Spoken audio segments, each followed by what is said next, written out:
Hello, we are here at the Parliament House in Canberra, Australia.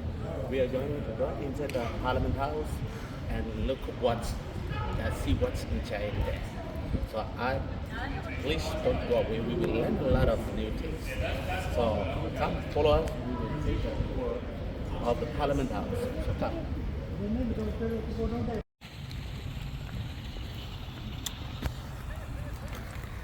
That's the Australian Parliament. It's a huge one. So you can see at the back, that's where the War Memorial is. Yes, it's open now. So we're gonna enter the Parliament House and find out. We will learn a lot of things. So just sit back, relax. I am walking half to the Parliament House now. This is a team of researchers from Australian National University. Yes, here we are. Wonderful, wonderful. The brother from Cook Island, right? Cook Island. Tuvalu, yeah, the brother from Tuvalu. Many Pacific Islanders are here. Wonderful. We are just at our lunch. Now we are down there here in the Parliament House at Canberra. So we're going to team up with other colleagues here. This is a team from ANU. We are gathered here. There is a photo session, I believe.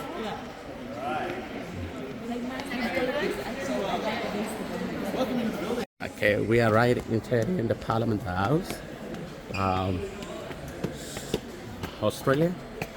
We are going upstairs. We will have lunch here inside the Parliament House.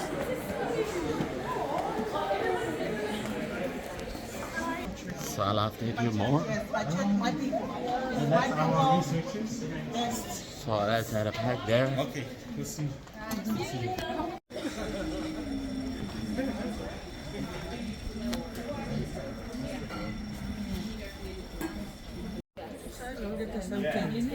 Human rights, which I expect most people should be, because like human rights are kind of important. Yeah, Magna Carta plays a big part. But yeah, 1297 considered the most important for any modern country.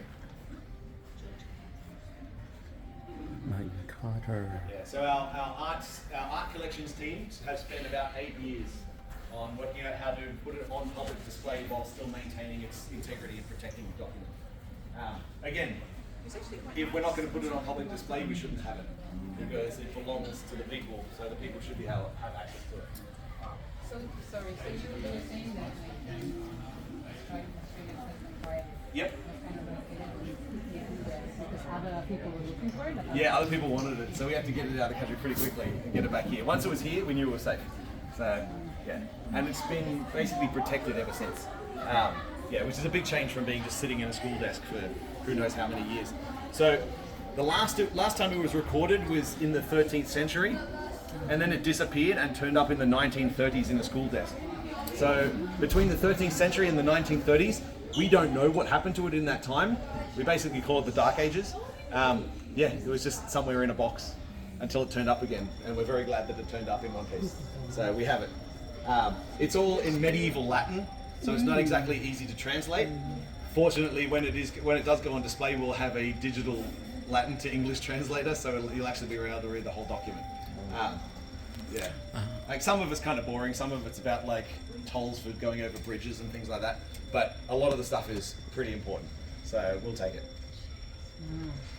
If you sit there long enough, you'll go mad because the medieval music plays on like it plays on a 40-second loop, and it's driving security insane. Right. Now, what we'll do is we're going to head this way because there's a school group coming. Let's stick to this wall. I just saw it on the wall.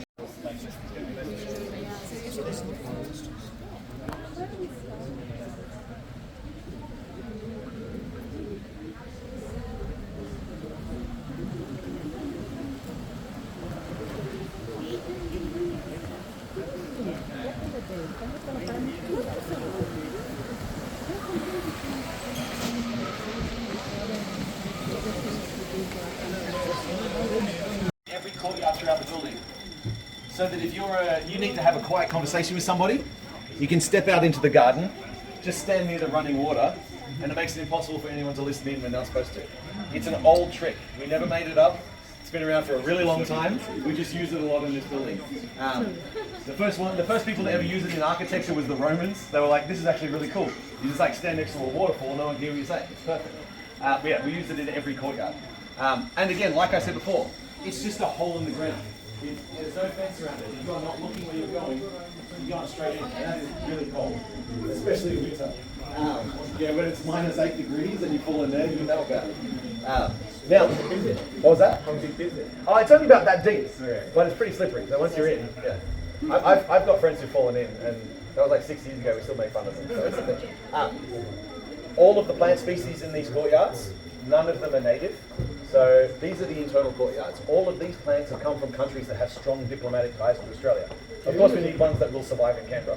So there's not much tropical species in here. They don't last long. Yeah, maybe for 6 months, then we have to dig them up for winter and put them in a greenhouse. So classic example, I mean, that big one right there is a Canadian maple. So come autumn, that'll turn bright red. The leaves will look exactly like they do on the Canadian flag. Behind it is American dogwoods. We've got Japanese box maples over there. I think it's Scandinavian silver birches in that one.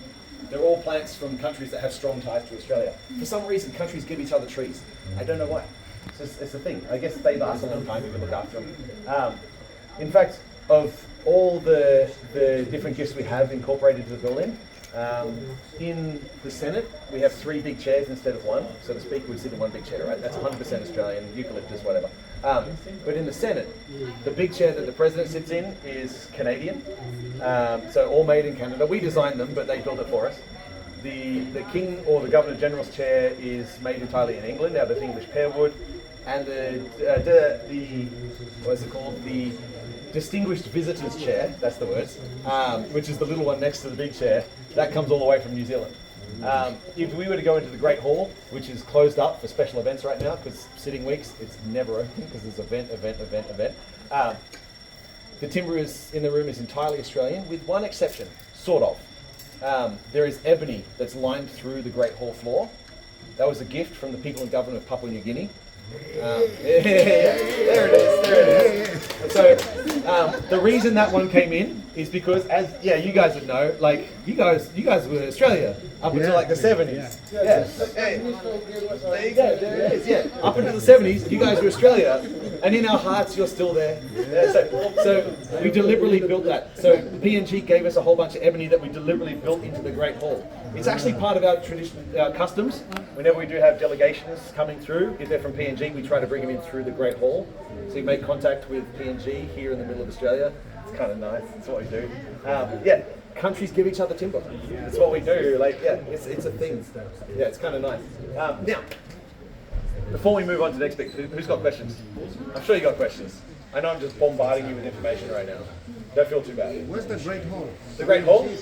It's just behind this wall. If they open it, we'll get in. But look, you guys are in town for how long after this? Like another week and a bit? Come in on a Saturday, it's all open. Yeah, you can go jump in the chambers, get a selfie, no one cares. Go up onto the roof, go take a photo with the flag behind you. It's really nice up there on a good day, not on a stormy day. And the Great Hall will be open, I guarantee it. And you can walk around the whole thing. It's massive, have a dance in there, no one cares. Okay, let's wander down this way a little bit. Don't say that. We know how to I got a really good reaction from the PNG crowd. Thanks for that, guys. Made me look really good. Okay. Okay. And they can't afford you to have good voices. Okay.